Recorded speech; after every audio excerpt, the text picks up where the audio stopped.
Hey everybody, David Boris here. Before we begin, I wanted to take a minute to ask you to check us out on Patreon.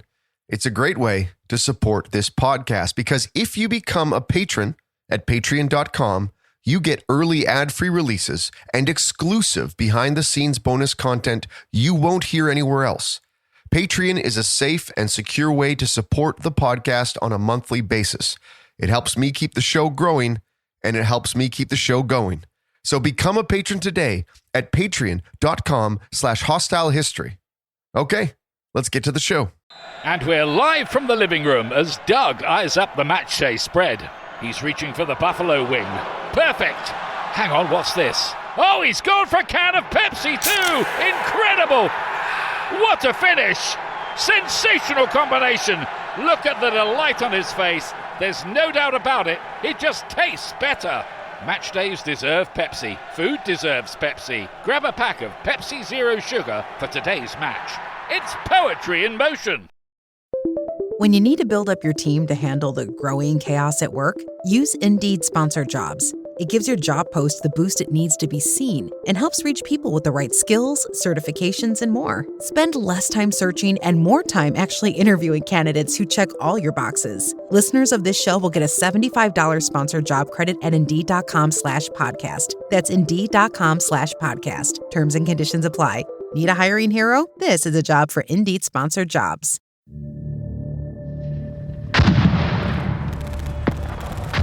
Artillery shook the streets above the bunker. Each impact sent dull vibrations and dust through the concrete walls into the deep underground. What was once protected government headquarters now felt like a sealed tomb. Stale air hung heavy, a mixture of cigarette smoke, fatigue, and despair. Maps still clung to the walls, though now meaningless in the face of sure defeat. A small cadre of die-hard officers moved quietly between briefings, their uniforms wrinkled and their faces drawn from sleepless nights. Even they can see it is now hopeless, but they fear saying anything to their leader. The Führer, after all, does not like being disappointed. But even he can admit in the suffocating stillness of the bunker, the end feels very close. And soon, this very bunker will be buried beneath the rubble of a ruined city. But among the relics preserved from those final hours is a couch. For decades, it sat largely as a macabre artifact until now. It does give you a kind of a genetic predisposition for it. But the really interesting thing that fell out of the analysis with Hitler was he came in the top 1% for schizophrenia, bipolar, and autism. And they've not seen somebody come in the top 1% for all three of those in their analysis. So that's quite unusual. And as a geneticist, I'm the first person to tell you, look, this is not diagnostic. I'm David Boris. I'm a military historian, and this is Hostile History, a podcast where we take you inside some of the most defining conflicts and rebellions to try to understand how it impacts the world we experience today. In this episode, I'm joined by geneticist Professor Turi King and historian Dr. Alex J. Kay to help me understand what happens when modern genetics asks questions history can't answer. This is Hitler's DNA, the findings of a Führer. When Adolf Hitler died in his bunker in April 1945, the regime he built collapsed almost instantly. What remained behind were fragments of what once was. And this included charred bodies, scattered documents, and a single couch. Nearly 80 years after the fall of Nazi Germany, scientists are still uncovering clues about Adolf Hitler, only this time they're digging into his genetic code. When you think about it, I mean, in my field, there's thousands of archaeological and historical samples that have had their whole genomes done, including people like Beethoven. And it would seem weird to me to place Hitler on some sort of pedestal as somebody who could never have their genome done. That's Turi King. She is part of the team from the documentary Hitler's DNA, Blueprint of a Dictator, along with Dr. Alex Kay. And they've examined items left behind by the dictator to extract new biological clues and insights into Hitler's ancestry, his health, and perhaps even find new information that challenges long-standing assumptions. He's one of the most studied men in history. This is simply adding another layer of information to what we already know. So given that, I kind of thought, okay, let's see if we can identify this as actually being Hitler's blood. Yeah, I was brought on board in March 2023, and Blink Films were looking for a historian of Nazi Germany to kind of contextualize the genetic findings and match them with what we know from the existing historical record. And of course, as Turi's just said, there's been so much written about Hitler, and there's also been a lot of documentaries made about him, sometimes of a somewhat sensationalist nature and sometimes based on very flimsy evidence. So I think that was my big concern going into it. Will this be well-founded? Will it be well-researched? Will the emphasis be on the science and the actual factual findings? Or will the approach be more sensationalist? But already my first meeting with Blink Films put me at ease because they clearly were very interested in the grey areas, what we can find out from genetics and what we can't, and just a whole contextualization. So yeah, that was very reassuring. And I think everybody involved, and Turi will, I'm sure, confirm this, everybody involved from day one was very focused on getting it right. To understand the mystery of Hitler's DNA, we have to go back and look at the man at the center of today's episode. As Turi and Alex mentioned, a lot has been written about him, so I will try to keep this brief. Adolf Hitler was born on April 20th, 1889 in Braunau am Inn, a small town in the Austro-Hungarian Empire, now in Austria. His father, Alois, was widely described as highly authoritarian and domineering, while his mother, Clara, was deeply protective, doting, and devoted to her son. As the first of her children to survive infancy, young Adolf was the center of her world. Hitler dreamed of becoming an artist and applied to the Academy of Fine Arts, Vienna, but was rejected twice. After his mother died in 1907, he spent several difficult years living in hostels and shelters in Vienna, selling small paintings and postcards to survive. In 1913, Hitler moved to Munich, and when the First World War began in 1914, he became a soldier in the German army, an experience that deeply shaped his political worldview and nationalist beliefs. Germany's defeat in 1918 and the political upheaval that followed the end of the war deeply affected him, and Hitler joined the small German Workers' Party, which soon evolved into the Nazi Party. Through powerful oratory, propaganda, and political maneuvering, he transformed that party into a mass movement. After a failed coup, Hitler was imprisoned, and during this time, he wrote Mein Kampf, where he outlined his ideology of extreme nationalism, racial theory, anti-Semitism, and expansionism. After his release, he rebuilt the Nazi Party. Then, following the collapse of Germany's democratic government during the political and economic turmoil of the early 1930s, Hitler was appointed Chancellor of Germany in 1933. Soon after taking power, Hitler consolidated control over Germany, quickly establishing his own dictatorship. Under his rule, Germany pursued aggressive territorial expansion, beginning in the late 1930s. But in 1939, Hitler ordered the invasion of Poland, thus triggering World War II. During the war, the Nazi regime carried out the Holocaust, where they systematically murdered about 6 million Jews, along with millions of other victims, including Roma Santi, disabled people, and political prisoners. And that brings us to the scene at the beginning of this episode. In April of 1945, as Allied forces closed in during the Battle of Berlin, Hitler retreated to an underground bunker known as the Führer Bunker.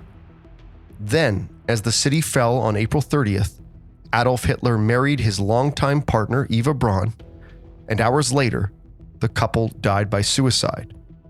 According to witnesses, Hitler shot himself while Eva Braun took cyanide. Their bodies were carried outside, drenched in gasoline, and burned in a shallow crater in the garden above the bunker. His death marked the imminent collapse of Nazi Germany, and Berlin soon was silenced. Days later, American forces stepped down into the concrete guts of the Reich's final refuge and resting place. The air still felt stale, with history and gunpowder. The rooms were small, low, and ghostly. Their walls held whispers of the collapse. In a dim chamber stood the sofa where the dictator had ended his life. An American colonel cut a small square of cloth, darkened with dried blood. It was a grim souvenir from the ruins of the Third Reich. He placed it in his pocket, and he carried away a tattered fragment of tyranny's end, proof that even monsters can bleed. So you've got a chap called Colonel Roswell Rosengren, and he is the public information officer for Eisenhower during the war. And, Alex can talk about this, but after the war, there's, few people who are allowed into the bunker where Hitler's killed himself on a sofa. But he is one of them. And I kind of have this image in my head, I think, of kind of, youngish men, the war is over. This is the bunker where Hitler's killed himself. They go in and they take souvenirs to take home. And one of the things that he takes is a cutting out of the sofa where Hitler killed himself. And crucially, it had blood on it. And apparently what happens is he takes it back to the US. It stays under lock and key for decades in this family until it is then given to a museum, rather sold to a museum. As I mentioned earlier, Turi King is a geneticist and a professor and director of the Milner Center for Evolution at the University of Bath. In 2012, she led the DNA verification during the exhumation and reburial of none other than Richard III of England. And in 2025, King led the analysis of Adolf Hitler's DNA. That was one of my first kind of really big things is when you're looking at authenticating a sample, you go, what's the provenance of this? Where does it come from? What's the story behind this? And then it's a case of kind of going, okay, well, so the story, we have a signed affidavit about how it's been found. You then go, okay, so does it look like it's actually from the sofa? And if you look at the pattern, it's really distinctive. And you can look at the old photos of the sofa and it looks the same.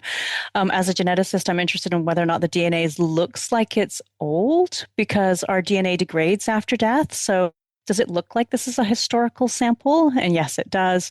And then you go, okay, so we're going to do some genetic testing. And normally what you would do is you might take some, blood from a sample and you would test it either from a sample, like a known sample of the individual or a very close relative. Okay. But there aren't any of those around. So that means you have to concentrate on a couple of pieces of DNA that we could have used. The one we used was the Y chromosome. So Y chromosome is actually what I did for my whole PhD was on the link between surnames and the Y chromosome. So this is completely my area. So we know that people, men will carry a Y chromosome that's come to them from their father, which came from their father back through time. So male line members of the same family should have identical or near identical Y chromosome types. And I remember this from my postdoc. So there was this story in the news about how this chap called John Paul Mulders and a genealogist called Mark Vermeuren had traced distant male line relatives of Hitler's family who were in Europe. And one of them gave a DNA sample, knew that it was going to be used for historical research. And they had done the Y chromosome testing. And I remember reading about this. So that sample had already been taken and the data was made available to us. So now we have a Y chromosome type that we know comes from Hitler's family. The question is like, okay, so does this blood sample have a Y chromosome type that matches? And it did. It was a perfect match between the two of them. Then as a geneticist, you have to start to go, okay, but how common is this Y chromosome type? Could it be, it's actually a really quite common one. It was incredibly rare. So it wasn't found worldwide in the standard Y chromosome database. So, not found in Europe. And then you still have to ask the question, okay, but could it have been any of Hitler's male line relatives who's managed to get into the bunker, go over to the sofa, bleed on it, where Hitler's supposed to have bled. And once you kind of take all of those bits of information together, you can kind of say, yeah, no, it's vanishingly unlikely that this is not Hitler's blood. And this is where it's been really important actually having Alex around, because what we need to do is marry up the genetics with the history. I need to be able to say to Alex, what's the likelihood of a male line member of Hitler's family managing to get into that bunker? And that's where it's been really nice kind of putting the genetics together with the history. Welcome to a new era of baseball's great spectacle, the T-Mobile Home Run Derby, live on Netflix. The biggest sluggers in baseball put their talents to the test on All-Star Weekend. Raw power meets star power. Big swagger meets bigger slams. And you don't swing to make contact. You swing to make history. Watch the T-Mobile Home Run Derby live on Netflix, Monday, July 13th at 8 p.m. Eastern, 5 p.m. Pacific. El 2026 FIFA World Cup Meal llegó a McDonald's con 9 vasos legendarios. En el lineup tenemos Christian CP10 Pulisic, David Beckham, Lamine The Dream Yamal, Ronaldinho El Mago, Monsieur Titi Henry, Son Salih Heung-min, Alfonso Fonsi Davis, Santi Bebote Jiménez y en la portería el que no necesita apodo, Grimes. Llévate uno de 9 vasos legendarios con el FIFA World Cup Meal. En McDonald's participantes solo por tiempo limitado, hasta agotar existencias. Joining Turi King on her unique journey into Hitler's DNA was Dr. Alex Kay. He's a historian at Potsdam University who has written extensively on Germany during the Second World War. As we know, Hitler himself didn't have any children and he didn't have any surviving full brothers. So 3 of his brothers had died during childhood. But he did have a half-brother, so a son from his father's previous marriage. And this half-brother himself had 2 sons. So these were possible male line relatives who we had to kind of rule out effectively. So we knew that we were able to determine that this half-brother was actually in Hamburg at the end of the war and not in Berlin. So it was clear that he couldn't have, the blood couldn't have belonged to him. And his 2 sons, one of them was not even in Germany at the time. He'd already emigrated and he was serving in the US Navy. So we could rule him out. And then the other son had actually died in combat on the Eastern Front. So we could also rule him out. So it became increasingly unlikely that this blood sample could belong to anybody other than Adolf Hitler. So we have established both historically and scientifically that the sample taken from the couch in the underground bunker is almost certainly Hitler's DNA. But so what? What does DNA actually tell us? What does it even mean? Before we can answer that, we need a quick genetics lesson from Turi King. There are certain conditions that it's down to the action of a single gene. They're really, really simple. If that gene is not working properly, then you will go on to develop a particular condition. But the majority of conditions are actually both polygenic, so meaning many genes, and multifactorial. So it's lots and lots of little genetic variants, all that individually kind of either increase your risk or decrease your risk of developing a particular condition. But then that they are also affected by your environment, and that can be everything like, your life experiences. What are you eating? Are you exercising? The society that you grew up in. So these are ones where they're much, much more complex, and we have to be very, very careful with what we say about those. So the really kind of big thing that came up, and that came up very quickly because it's a very well-known rare variant, and that is a deletion in a gene known as PROC2. And we know that PROC2 is associated with a condition known as Kalman syndrome. Now, let me jump in here because Turi wanted to make clear that just because this appeared in his DNA doesn't mean we know how this condition would have manifested in Hitler. What I can tell you is that Kalman syndrome is a rare genetic condition that mainly affects puberty and the sense of smell when the brain does not produce enough of a gonadotropin-releasing hormone. Because this signal is missing or weak, that means puberty is delayed or does not happen normally, and the sense of smell is reduced or absent. And Turi King said, we don't know how Kalman syndrome manifested in Hitler. But in males, common signs include very delayed puberty, small testes, low testosterone, little facial or body hair, and possibly even infertility. So the gene's not going to tell us how that's manifested itself in Hitler, but this is where, again, it's really fab to have Alex around because we can go, well, look, this is what we're finding. What do we know about the historical records about this particular condition and whether or not we think that Hitler might have had it? The documentary King was part of offered other key discoveries beyond this relatively simple pattern of inheritance around sexual development.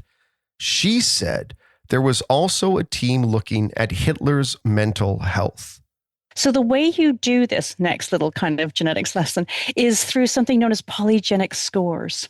Okay. So the way geneticists go, okay, so what are the variants that seem to be involved is that they take a lot of people with the particular condition. They go, oh, what are the genetic variants that they have that Right. these people over here who don't have the condition, they don't have, or it's at much lower frequency. And then what you can do is you can take an individual and you kind of place them on that graph. Where do they fit on there based on their kind of genetic makeup? It's not diagnostic. It Right. does give you a kind of a genetic predisposition for. But the really interesting thing that fell out of the analysis with Hitler was he came in the top 1% for schizophrenia, bipolar, and autism. And they've not seen somebody come in the top 1% for all three of those Right. in their analysis. So that's quite unusual. And as a geneticist, I'm the first person to tell you, look, this is not diagnostic. Yes. In fact, they've done a kind of an absolute risk calculation. So the risk of him being diagnosed with one of these, given his genetic makeup, is about 5%. So 95% chance that, he wouldn't have been diagnosed with this. But what's particularly interesting with that, and this is again where Alex comes in, is that, these are particular conditions that even during his lifetime, and certainly post, there's been a lot of medical biographers over the last several decades who've kind of tried to diagnose Hitler from a distance. Right. These are all conditions that have been suggested in the past. So it's an interesting thing. We can't draw a straight line from his genetics to this, but it's just a striking finding given what we know about this individual. I think the other thing to say, sorry, super quickly, is that it's super important not to stigmatize individuals with these particular conditions, because the vast majority of them do not go on to commit violent crimes and we're likely to be on the receiving end of it. So we're very, very careful about what it can and cannot say. And the other important thing is that obviously Hitler didn't act alone. And he would have, doesn't tell us anything about the decisions that he would have made based on his DNA. So this is really important to highlight. There are things we've now learned about Hitler based on these findings. But Turi made it really clear, these are not the blueprints of a dictator. They can give us more information on Hitler's genetic makeup, but it cannot simply explain the evil that he perpetrated. As Turi says, we can't stigmatize people who might share the same potential diagnosis. He did not act alone, and one's DNA does not mean one is predestined to make any choices. But the findings did help Alex contextualize, affirm, and corroborate the historical record of the dictator. So if we start with these polygenic scores, they were certainly fascinating. And as Turi has just explained, the fact that Hitler had this genetic predisposition towards autism, schizophrenia, and bipolar in the top 1%, that was really striking for all of us. That was definitely a wow moment, particularly as Turi has said, the team carrying out this testing, this analysis, they'd never come across this before. So that was obviously quite remarkable. And we had a sense of kind of perhaps an explosive mix here, this combination of high predisposition for all three disorders. However, as Turi also said, it's not diagnostic, right? So this doesn't mean that Hitler had 1, 2, or 3 or any of these disorders. So I would say, while that was interesting, it wasn't necessarily so useful for me as a historian in adding to the historical record, adding to what we already know about Hitler. 2 other findings were more important. One was Kalman syndrome. Yep. That was perhaps the most important finding from my point of view, and I'll come back to that in a moment. The other important finding from my point of view was finally laying to rest the rumor that Hitler might have had Jewish ancestry. So this is a rumor that's been around for the last century, basically since the 1920s. So during Hitler's lifetime, it gained wide circulation. The foreign press got hold of it and made a big deal out of it. And Hitler was certainly quite concerned about this himself and tried to control the narrative about what was known regarding his ancestry and regarding his biography in general. And I guess this has resulted in a lot of interest in this particular thing against the backdrop of Hitler's rabid anti-Semitism and his central role in the extermination of 6 million European Jews, right? So understandably, this is quite an important thing for a lot of people. So I think it was really satisfying for the whole team to be able to put this to bed and say, no, it's now definitive. Hitler did not have Jewish ancestry. So that was an important finding from a historian's point of view. The finding that he had this genetic syndrome, Kalman, was really fascinating for me because it tallied so well with a lot of what we already knew about Hitler's private life. So this kind of the fact that he was extremely self-conscious about his body, his apparent difficulties or disinterest in forming intimate relationships. Yeah, right. We've kind of been looking for an explanation for this for a long time, and we only had indications. We had to speculate a little bit. We were very reliant on eyewitness testimonies and that kind of thing, and accounts, the very few accounts that we have from his younger years and childhood. So this is potentially something that explains this big part of his private life. And it also explains things like why he was being injected with testosterone during the war by his personal physician, because as Turi said, Kalman is associated with low testosterone production, a low sex drive, underdeveloped reproductive features and reproductive functions. So yeah, this was quite a remarkable finding because it matched so well with what we already knew about Hitler's private life. So that was, from a historian's point of view, quite exciting. Okay, let's pause here before we go any further. Let me go back to talk about the rumor of Hitler's Jewish ancestry. How did it start? Hitler's grandmother was working in a Jewish household, and one rumor was that as a result she'd become pregnant, and that therefore the grandfather, the paternal grandfather of Hitler was Jewish. It's difficult to determine the exact origins of the rumor. It was certainly used as a way to discredit Hitler in the 1920s, when he was kind of, for want of a better term, a rising star in German politics. And there was already a strong kind of strand of anti-Semitism running through German society. A lot of political parties were founded on the basis of anti-Semitic policies and attracted a lot of voters with this. So it was something that you could use against political opponents to discredit them. So in that political climate, it wouldn't have been uncommon for sort of anti-Semitic notions or accusations of having Jewish ancestry to be like lobbied at a political opponent or something like that. Not at all. This was quite common, actually. So used against actual Jewish politicians, for example, or used as a way of discrediting people who weren't Jewish and didn't have any Jewish ancestry. But, when this claim was made, then sometimes it stuck and that served to discredit people. Almost 80 years after his death, Alex and Turi said they were able to put those rumors to rest through genetic results. So this was fairly straightforward. So the Y chromosome that he had fit into the Hitler family. And the question was always around whether or not Hitler's paternal grandfather was actually Jewish. If that was the case, we wouldn't get a match with the Hitler family. So the fact that you get a Y chromosome match in with the Hitler family puts that to bed. Every service member has a story worth telling. Men and women from the U.S. and Allied Armed Forces tell those stories on I Serve, a new podcast from Foreign Policy and With Honor. On each episode, one former service member tells us about a mission that tested their limits and what it means to put duty above self, even after the uniform comes off. I'm your host, Robert Irvine. You can follow and listen to I Serve on Apple, Spotify, or wherever you get your podcasts. As I've mentioned, these findings were part of a groundbreaking 2-part documentary series for Channel 4 in the UK.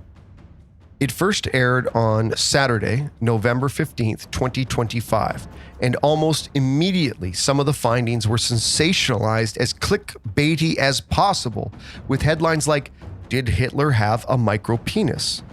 It's something Turi and Alex say they've had to be very careful to navigate. Well, I think we knew it was going to be big.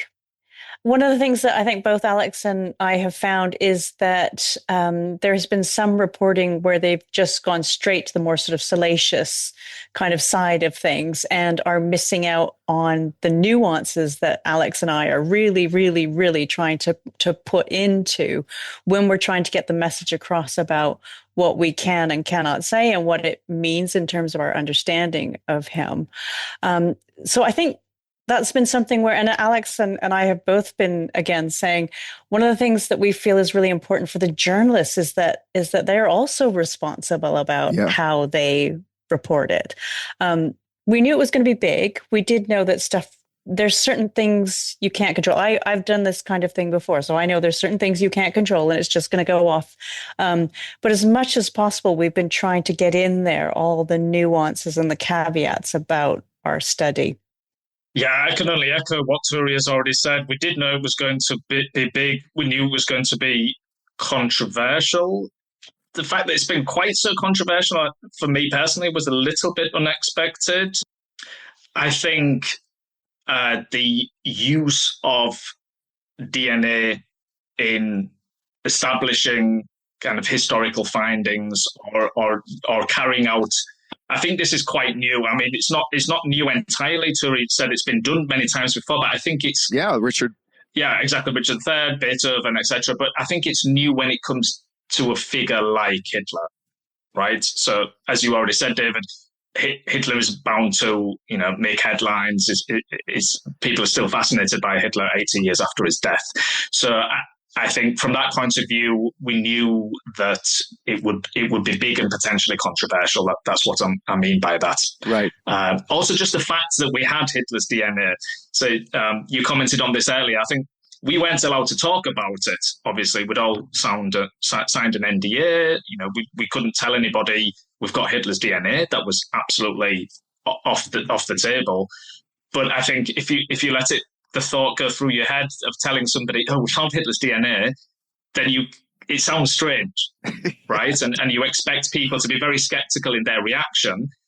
So yes, it was controversial in that way because who would have thought? Who would have thought that we found Hitler's DNA and it is actually Hitler's DNA? This is not just some fiction or something we've made up. It really is Hitler's DNA. So I think in that sense, it was inevitably going to be controversial. It's a bit of a shame, however, how some of the media has focused, as Turi said, on the more kind of frivolous aspects, rather than focusing on what it really adds to our understanding of Hitler, the historical figure. And I think it really does add to our understanding of Hitler, the historical figure. So I think that's been a little bit of a shame. Maybe it was inevitable, some people will say, that the media focused on certain things. But does it have to be? I do think, in a sense, that's a little bit irresponsible, because there's a big pressure on us to be very responsible in our approach to the material and how we handle it and how we contextualize it and how we caveat it. And I think everybody involved really took that seriously. But I'm not sure all journalists have taken this seriously, their responsibility, because they have a responsibility because people are reading their articles, right? Or listening to their podcasts or whatever.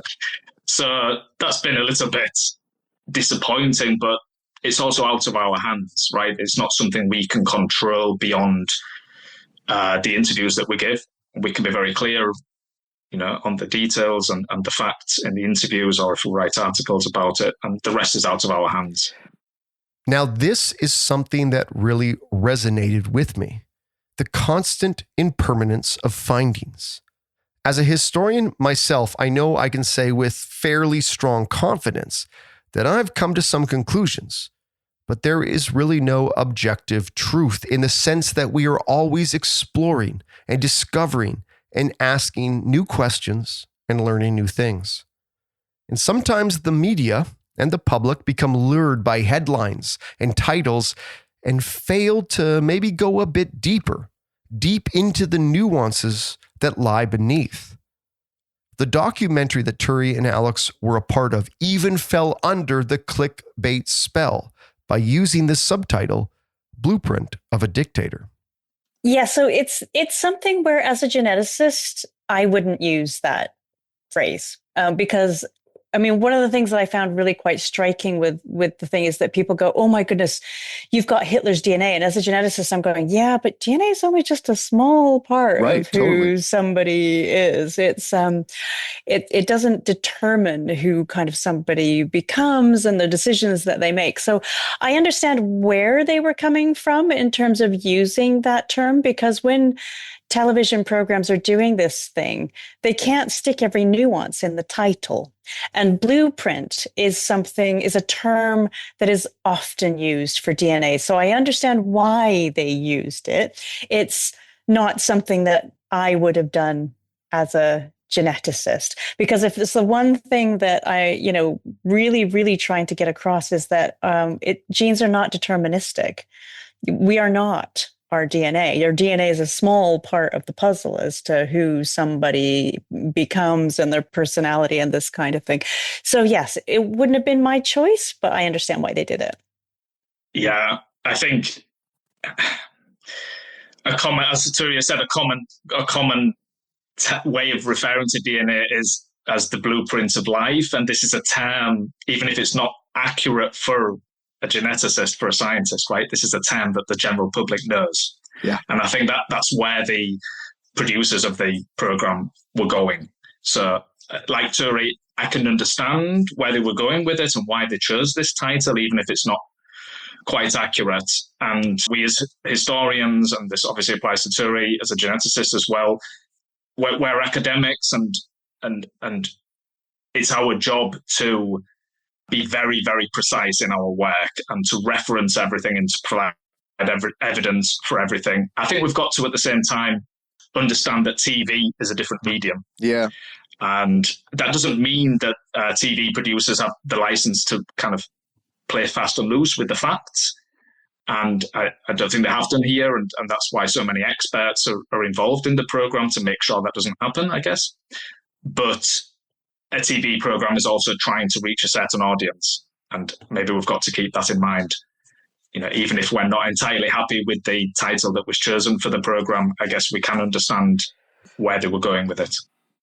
As a historian, an academic, a storyteller, and a podcaster, that is an interesting conundrum for me.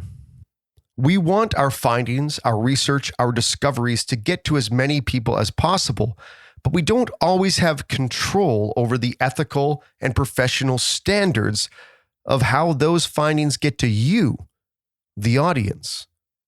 We really have no control over how our work will be received when it is filtered through attention-grabbing headlines. And it's something that weighs on Turi and Alex as well.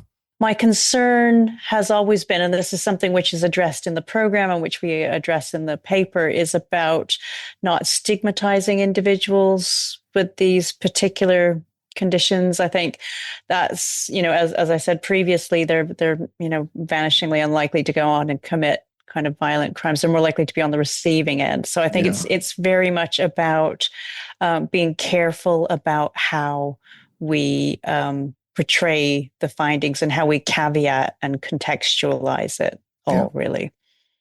We've also got to keep our feet on the ground and realize that this is an attempt to understand some of Adolf Hitler's behavior by using a new source that's available to us that adds another layer of understanding, namely DNA. This will not be the last word on it. So I think we should approach it in a kind of sensible way. Yeah. This is a major new finding. It is significant, but it's not the last word. People will continue to talk about it.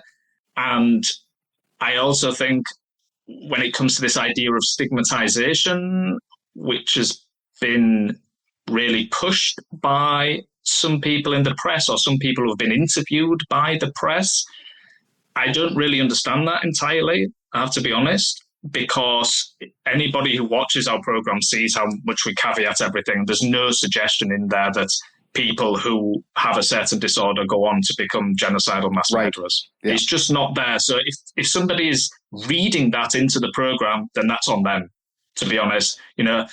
Or a different way of putting it, are we stigmatizing white men by making a documentary about Adolf Hitler? It begs this question, right? Why are people claiming that we're stigmatizing all people with autism because we are revealing a finding that Hitler had a genetic propensity towards that disorder? That doesn't tally for me personally. That's not what we're doing. So if people are claiming we're doing that, then they're claiming something that's incorrect. That comes back to what we said earlier about this responsibility of everybody who's commenting on it to be accurate. Regardless of the lack of control when it comes to the media, part of the process for people like me, Turi, and Alex is to keep searching for answers, to pose new questions, to keep pushing forward, to build on findings and hopefully gain further understanding. And in this case, to possibly understand Adolf Hitler.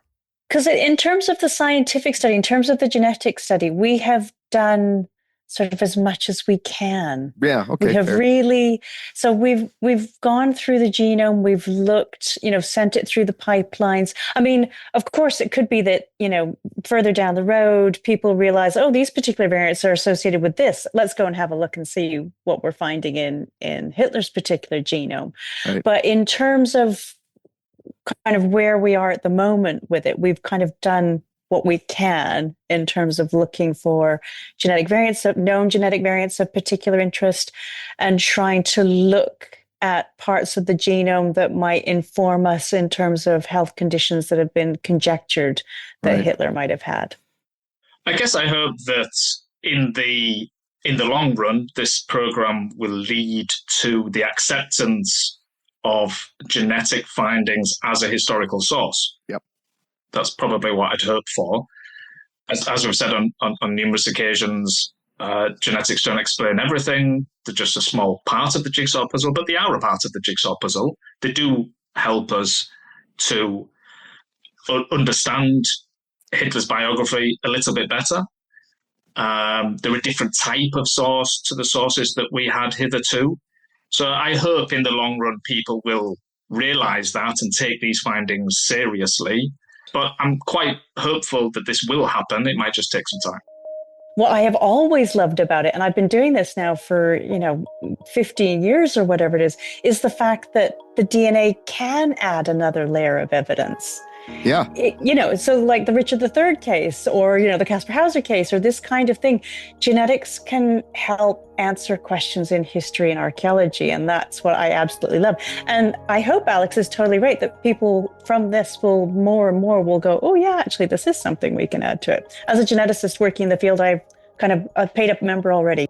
I love the fact that these historical figures are all in the same kind of freezer drawer when they never would have ordinarily met in real life.